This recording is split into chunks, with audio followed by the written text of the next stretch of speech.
Okay, up for auction is a 1-cent Bluebird Gumball Machine. These are really neat looking machines. This one is beautifully restored. I mean, just look at the plating on it.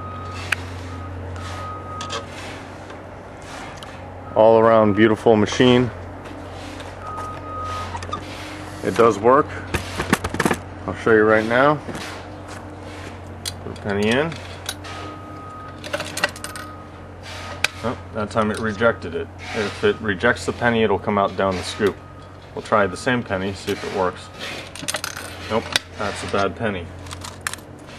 Try a different penny. Nope. Let's try one more. There we go. And it would vend. Try it again. There we go. One more time.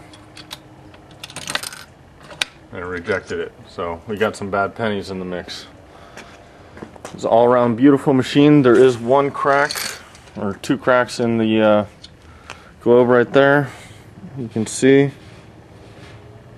If you have any questions or comments, please give us a call or message us. Thank you.